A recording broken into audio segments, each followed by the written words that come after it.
1 Samuel 17, Goliath challenges the Israelites.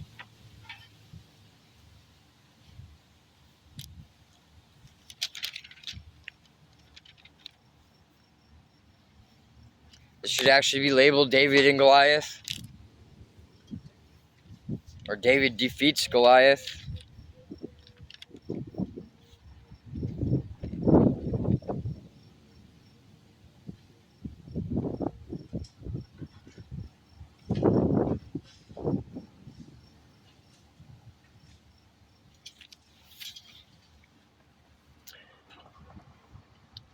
The Philistines now mustered their army for battle and camped between Soko and Judah and Ezekah at Ephes Damim.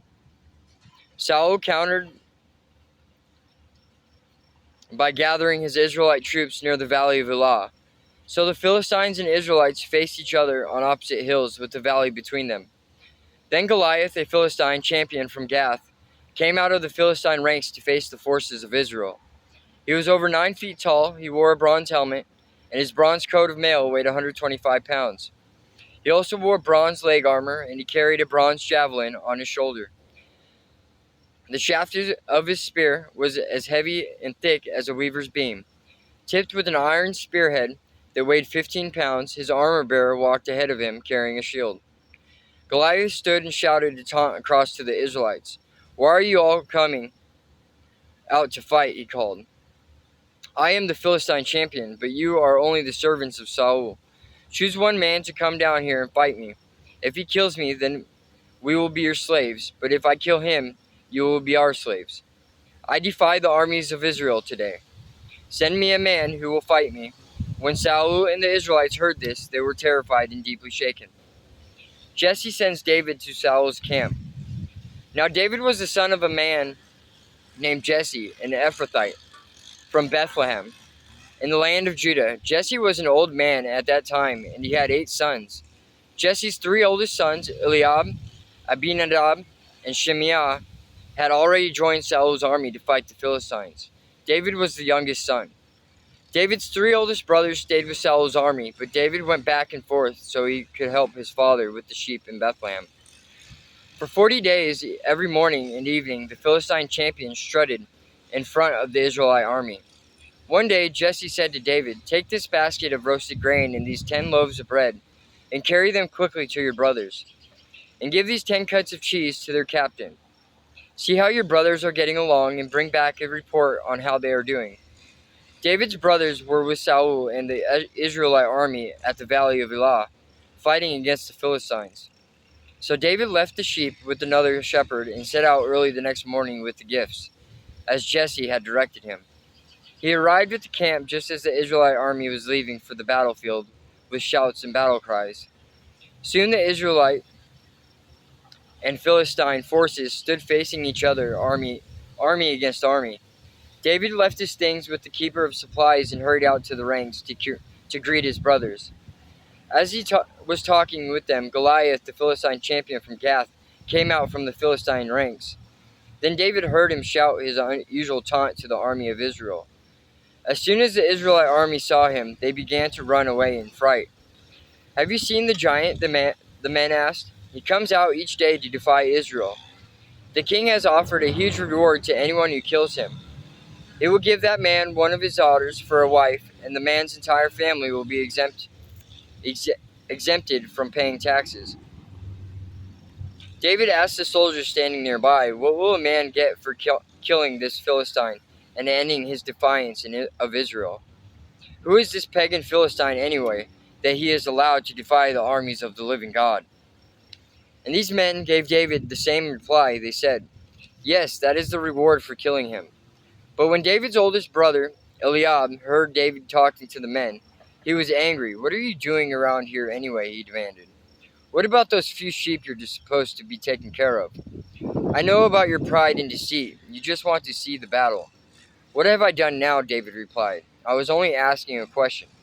He walked over to some others and asked them the same thing and received the same answer.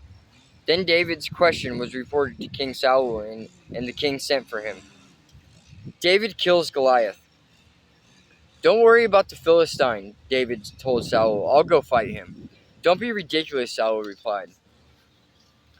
"There's no way you can fight this Philistine and possibly win. You're only a boy, and he's been a man of war since his youth." But David persisted. "I've been taking care of my father's sheep and goats," he said. "When a lion or a bear comes to steal a lamb from the flock, I go after it with a club and rescue the lamb from its mouth. If the animal turns on me, I catch it by the jaw and club it to death. I have done this to both lions and bears, and I'll do it to this pagan Philistine, too, for he has defied the armies of the living God. The Lord who rescued me from the claws of the lion and the bear will rescue me from this Philistine." Saul finally consented. "All right, go ahead," he said, "and may the Lord be with you." Then Saul gave David his own armor, a bronze helmet and a coat of mail. David put it on, strapped the sword over it, and took a step or two to see what it was like, for he had never worn such things before. "I can't go in these," he protested to Saul. "I'm not used to them."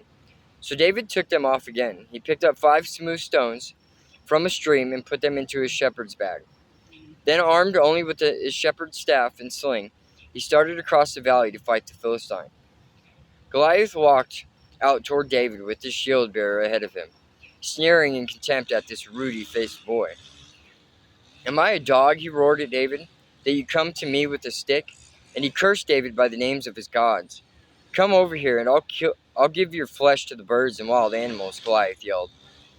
David replied to the Philistine, "You come to me with sword, spear, and javelin, but I come to you in the name of the Lord of heaven's armies, the God of the armies of Israel, whom you have defied.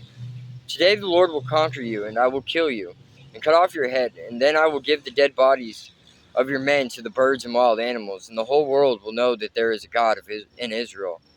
And everyone assembled here will know that the Lord rescued his people, but not with sword and spear. This is the Lord's battle, and he will give you to us." As Goliath moved closer to attack, David quickly ran out to meet him. Reaching into his shepherd's bag and taking out a stone, he hurled it with his sling and hit the Philistine in the forehead. The stone sank in, and Goliath stumbled and fell face down on the ground. So David triumphed over the Philistine with only a sling and a stone, for he had no sword. Then David ran over and pulled Goliath's sword from its sheath. David used it to kill him and cut off his head. Israel routs the Philistines. When the Philistines saw that their champion was dead, they turned and ran. Then the men of Israel and Judah gave a great shout of triumph and rushed after the Philistines, chasing them as far as Gath and the gates of Ekron.